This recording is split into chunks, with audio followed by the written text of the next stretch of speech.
संजय गांधी मरे आकाश में, तिथि था गोपाष्टमी। इंदिरा मरी आवास में, तिथि था गोपाष्टमी। राजीव मरे मद्रास में, तिथि था गोपाष्टमी। जय हिंद दोस्तों, ये वीडियो विराट संत सभा का है। इस वीडियो के अनुसार इंदिरा ने साधुओं और गायों पर गोलियां चलवाई थी, जिसके बाद इंदिरा को करपात्री महाराज ने श्राप दिया था। करपात्री महाराज के अनुसार, हम तुम्हें साधुओं की हत्या के लिए माफ करते हैं, लेकिन तुमने गाय की हत्या करवाई है। मैं तुम्हें श्राप देता हूं कि गोपाष्टमी तिथि के दिन ही तुम्हारा नाश होगा। ये संयोग कहे या फिर कुछ और, जिस दिन इंदिरा की हत्या हुई वो गोपाष्टमी का दिन था। कुछ दावों के अनुसार जिस दिन गोलियां चलवाई गई उस दिन 100 से अधिक साधुओं की मौत हुई थी। क्या वाकई उस दिन 100 से अधिक साधुओं की मौत हुई थी? क्या उस दिन गाय की भी हत्या हुई थी? ये कांड इतना बड़ा था तो फिर क्यों किसी अखबार ने इसे प्रकाशित नहीं किया? क्या है इंदिरा गांधी को मिले श्राप का सच? 7 नवंबर 1966 के दिन क्या हुआ था और गोरक्षा अभियान की हिस्ट्री की आज हम अपने इस वीडियो में बात करेंगे। तो वीडियो बहुत ही शानदार होने वाली है। आपने हमारा चैनल सब्सक्राइब नहीं किया है तो फटाफट वो कर ले, और दोस्तों बेल आइकन को जरूर दबा दे ताकि हमारी लेटेस्ट वीडियो की नोटिफिकेशन आपको मिलती रहे। करपात्री जी ने श्राप दे दिया और वो ये कहते हैं कि उसी श्राप का दुष्परिणाम है कि जिस तरह से श्रीमती गांधी ने गोलियां चलवाकर मरवाया था गोरक्षा भक्तों को, उसी तरह से श्रीमती गांधी मारी गई। दोस्तों वीडियो में सबसे पहले बात गोपाष्टमी तिथि की। हिंदू धर्म में गोपाष्टमी त्योहार का विशेष महत्व है। इस दिन गौ माता और उसके बछड़ों को सजाया जाता है, उनकी पूजा की जाती है। ये त्योहार कार्तिक माह के शुक्ल पक्ष की अष्टमी तिथि के दिन मनाया जाता है। ये मथुरा, वृंदावन समेत ब्रज क्षेत्रों का प्रसिद्ध त्योहार है। हिंदू धर्म में मान्यता है कि गौ माता की पूजा करने से सभी देवी देवताओं का आशीर्वाद प्राप्त होता है, इसलिए इस दिन गायों की पूजा करना बेहद शुभ और फलदायी होता है, जिससे सभी मनोकामनाएं पूरी होती है। दोस्तों अब बात गोरक्षा अभियान की। स्वतंत्रता के बाद विनोबा जी ने गौ हत्या के पूर्ण प्रतिबंध की मांग रखी थी। इसके लिए उन्होंने जवाहरलाल नेहरू से कानून बनाने की मांग की थी। वो अपनी पदयात्रा के दौरान ये सवाल उठाते रहे। उन्होंने कुछ राज्यों में गोवध बंदी कानून भी बनवाए। दरअसल 50 के दशक में बहुत प्रसिद्ध संत स्वामी करपात्री महाराज लगातार गौ हत्या पर प्रतिबंध लगाने के लिए एक कानून की मांग कर रहे थे, लेकिन केंद्र सरकार इस तरह का कोई भी कानून लाने पर विचार नहीं कर रही थी। इससे संतों का आक्रोश बढ़ता जा रहा था। सदन में विधेयक के दौरान जवाहरलाल नेहरू ने लोकसभा में घोषणा की कि मैं गोवध बंदी के विरुद्ध हूँ, सदन इस विधेयक को रद्द कर दे। राज्य सरकारों से मेरा अनुरोध है कि ऐसे विधेयक पर न तो विचार करे और न ही कोई कार्रवाई करे। 1956 में इस विधेयक को कसाईयों ने सुप्रीम कोर्ट में चुनौती दी। उस पर 1960 में सुप्रीम कोर्ट का फैसला आया। धीरे धीरे समय निकलता जा रहा था। लोगों को लगा कि अपनी सरकार भी अंग्रेजों की राह पर है। वो आश्वासन तो देती है लेकिन गोवध पर कोई कानून नहीं बनाती। इसके बाद 1965-66 में प्रभुदत्त ब्रह्मचारी, स्वामी करपात्री और देश के तमाम संतों ने इसे आंदोलन का रूप दे दिया। गोरक्षा का अभियान शुरू हुआ। देश भर के संत एकजुट होने लगे। लाखों लोग और संत सड़कों पर आने लगे। इसकी गंभीरता को समझते हुए सबसे पहले लोकनायक जयप्रकाश नारायण ने प्रधानमंत्री इंदिरा गांधी को 21 सितंबर 1966 को पत्र लिखा। उन्होंने लिखा कि गोवध बंदी के लिए लंबे समय से चल रहे आंदोलन के बारे में आप जानती है। संसद के पिछले सत्र में भी ये मुद्दा सामने आया था, और जहां तक मेरा सवाल है, मैं ये समझ नहीं पाता कि भारत जैसे एक हिंदू बहुल देश में जहां गलत हो या सही हो, गोवध के विरुद्ध ऐसी तेज और तीव्र जनसंवेग है, गोवध पर कानून प्रतिबंध क्यों नहीं लगाया जा सकता? इंदिरा गांधी ने जयप्रकाश नारायण की सलाह नहीं मानी, जिसका परिणाम ये हुआ कि सर्वदलीय गोरक्षा अभियान ने 7 नवंबर 1966 को दिल्ली में विराट आंदोलन किया। दिल्ली के इतिहास में ये सबसे बड़ा प्रदर्शन था।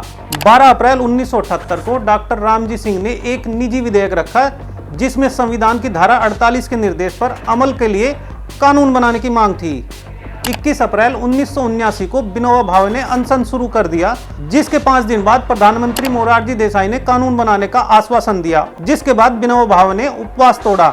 10 मई 1979 को एक संविधान संशोधन विधेयक पेश किया गया, जो लोकसभा के विघटित होने के साथ अपने आप खत्म हो गया।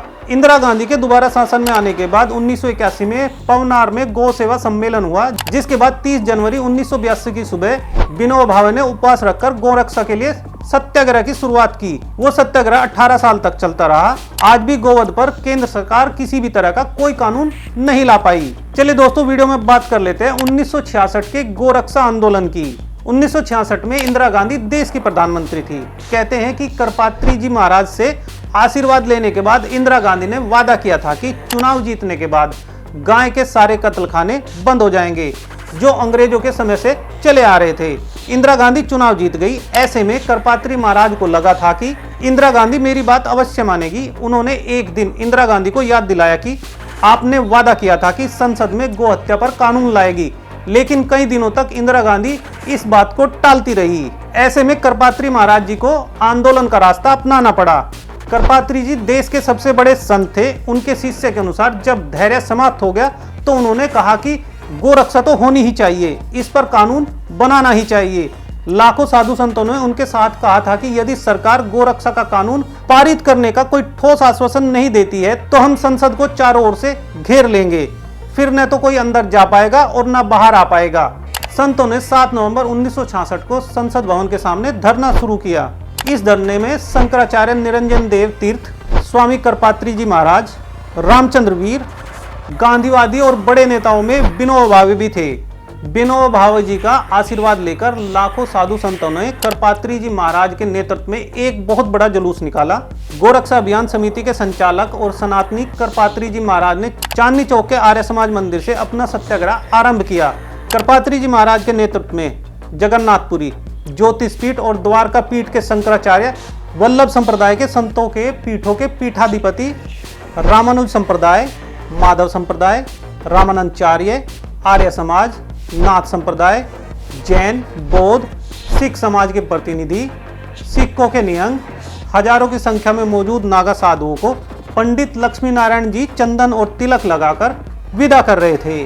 लाल किला मैदान से आरंभ होकर नई सड़क से चावड़ी बाजार होते हुए पटेल चौक के पास से संसद भवन पहुंचने के लिए इस विशाल जुलूस ने पैदल चलना शुरू किया। रास्ते में अपने घरों से लोग फूलों की वर्षा कर रहे थे। हर गली फूलों का बिछौना बन गई थी। कहते हैं कि नई दिल्ली का पूरा इलाका लोगों की भीड़ से भरा हुआ था। संसद गेट से लेकर चांदनी चौक तक सर ही सर दिखाई दे रहे थे। लाखों लोगों की भीड़ जुटी थी, जिसमें 10 से 20 हजार केवल महिलाएं शामिल थी। हजारों संत और हजारों गोरक्षक थे। सभी संसद की ओर कूच कर रहे थे। लाखों साधु संत अपने साथ गाय बछड़ों को लेकर संसद के सामने आ डटे थे।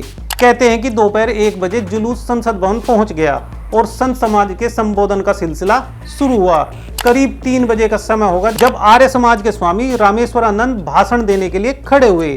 स्वामी रामेश्वरानंद ने कहा था कि ये सरकार बहरी है, ये गौ हत्या को रोकने के लिए कोई भी ठोस कदम नहीं उठाएगी, इसे झकझोरना होगा।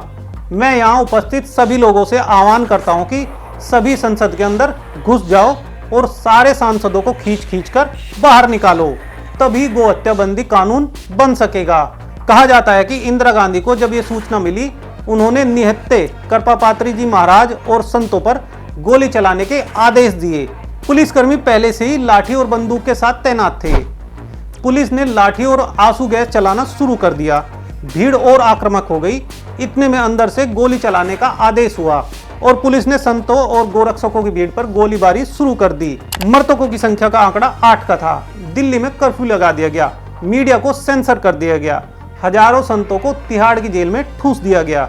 गोरखपुर से छपने वाली मासिक पत्रिका कल्याण में इस घटना के बारे में छापा था।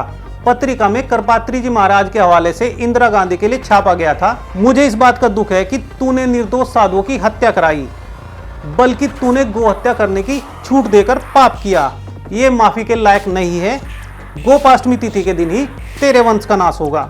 इस हत्याकांड से दुखी होकर तत्कालीन गृह मंत्री गुलजारी लाल नंदा ने अपना त्यागपत्र दे दिया और इस कांड के लिए उन्होंने खुद और सरकार को जिम्मेदार बताया। इधर संत रामचंद्र जी अनशन पर डटे रहे, जो 166 दिन बाद समाप्त हुआ था।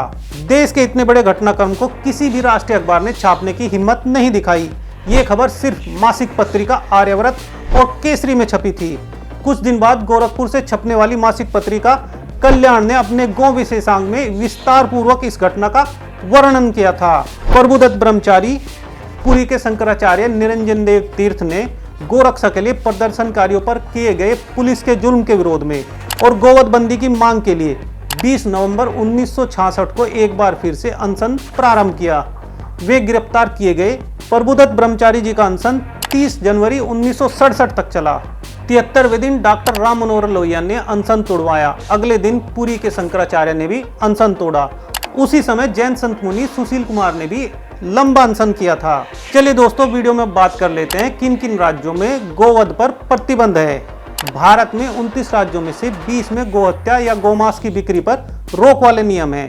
केरल, पश्चिम बंगाल, गोवा, कर्नाटक, अरुणाचल प्रदेश, मिजोरम, मेघालय, नागालैंड, त्रिपुरा ऐसे राज्य हैं जहां गाय वध पर कोई प्रतिबंध नहीं है।